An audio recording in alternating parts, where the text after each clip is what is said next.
Morning glory and even grace, America. I'm Hugh Hewitt. Amid rumors that the government may get a chance to reopen tomorrow, we're still waiting for confirmation from anyone in the Senate. I'm joined by John Ellis, editor-in-chief and founder of News Items. I read News Items first thing every morning. Usually, if you follow me on X, see me post one or two things from the 15 to 20 different things that John Ellis and his team put together every morning.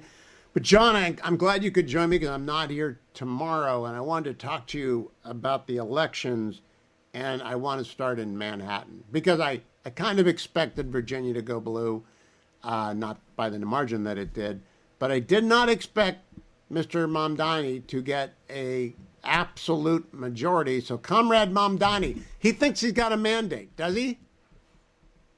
I think the mandate fallacy is sort of a disease that infects a lot of politicians, but Mamdani seems to have a particularly bad case. He got 50.4% of the vote, and he said that would enable him to enact or, execute his his mandate. And in fact, the opposite is true. And it's an interesting comparison because Abigail Spanberger got 57% of the vote. All of the Democratic candidates in Virginia, statewide candidates, won, and they picked up 10 seats in the state assembly. So you would say, now that's something of a mandate. And her response to that was, we're going to be very cautious. So you have one person who barely got a majority saying, I have a mandate to do whatever I want. You have another person who actually got a mandate and said, I'm going to proceed with caution. It's a perfect comparison. Now, John Ellis, you and I have been watching this for a long time. I've never seen anyone as radical as Comrade Mamdani get executive authority, and there are 300,000 people who work for them. I'm hoping the RNC has a 24/7, 365 watch on his initiatives, especially the government-run grocery stores. How badly do you think this could go? I think that the major concern is the police force. If you have a mayor who has endorsed the idea of defunding the police force may take exception to that. And the bigger it's the opportunity for first-class officers in the police department to find better work has opened up because so much corporate security is now in demand. So if you're a really good cop and you work in Queens and you work there for 20 years, haven't quite reached retirement, there are corporate security firms that are coming to poach. And if you have a mayor who is in favor of defunding the police, you probably take that job, which is also probably better paying than the job you have. That's the big concern, is public safety and the loss of. We've already seen 500 resignations in the police department, and Wow. I'm hoping that, I mean, not today, but over the last 6 months, I'm hoping that the police commissioner, Jessica Tisch, who's a world-class police commissioner, can hold her best officers, to the force. But if we lose those people, then we have a very serious issue. And for those of us who are in and out of New York all the time, it's sort of terrifying. John, I got to ask you about New Yorkers who can move. 1% of New York City residents pay 48% of the income taxes, the personal income Right. taxes. Do you think they're going to stick around if the city starts to slow down, if not deteriorate rapidly?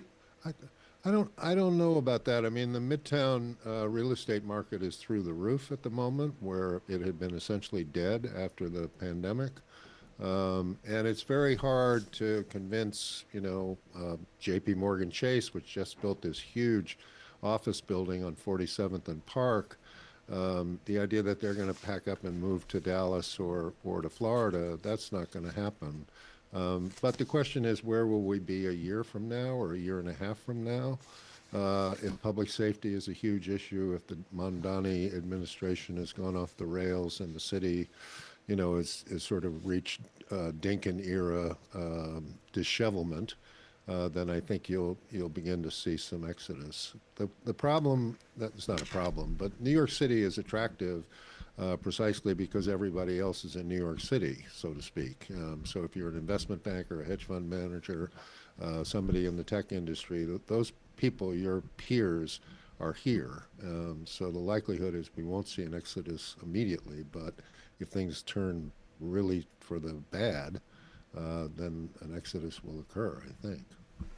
All right, now I want to turn to the Trump effect. Speaker Johnson gave a press conference today. I was watching it. I was in the Fox screen room, and it went long, so I never actually got to say it. I think Mike Johnson is framing this correctly, but he's very optimistic publicly, as he has to be as a speaker, and he's got actually the best of both Paul Ryan and Kevin McCarthy in that he's very good with the framing, but I think he is not being candid about the Trump effect. If Trump's not on the ballot, the Republicans have a problem, don't they?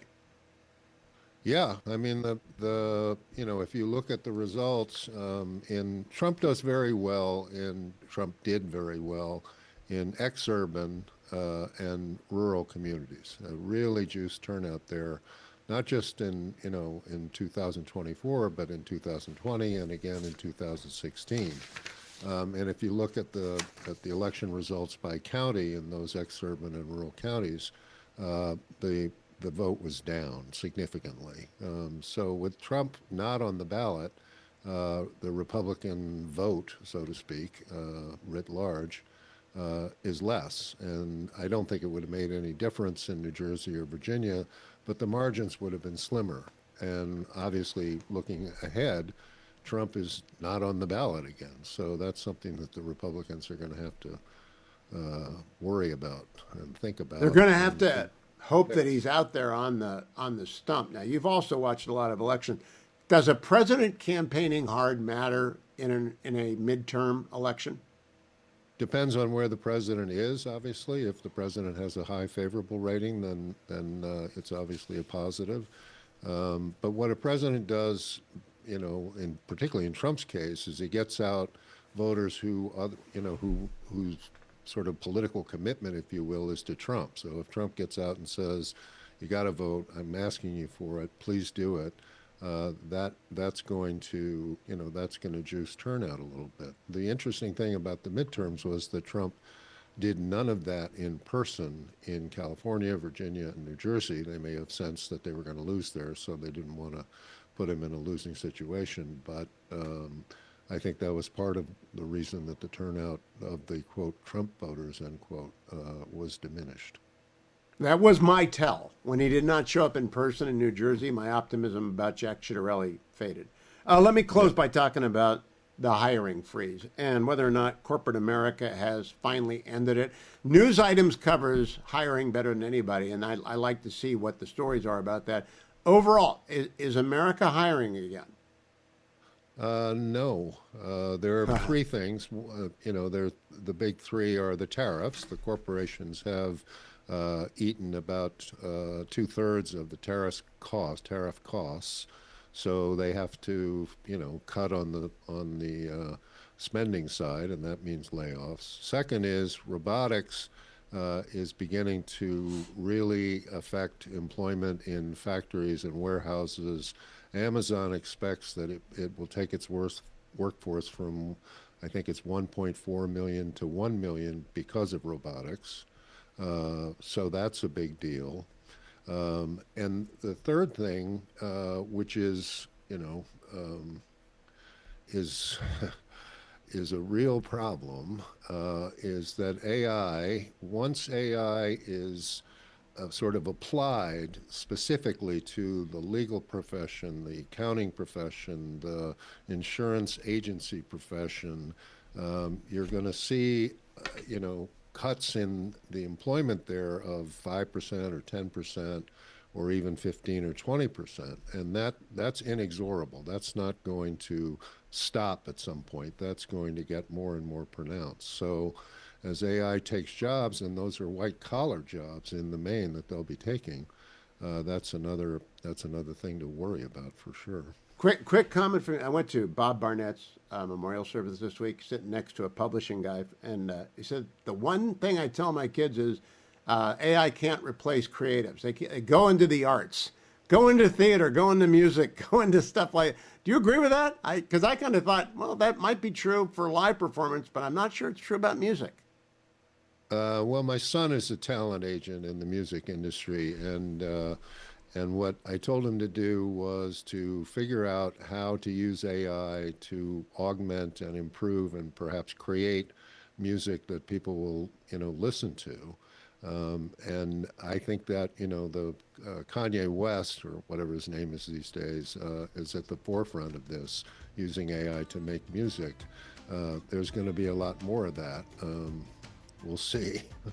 Fewer artists, then more music, fewer artists. John Ellis, always follow him on X at Ellis Items and subscribe to News Items. Just Google News Items and John Ellis, and you'll get there, and you'll be smart every morning by 7:30.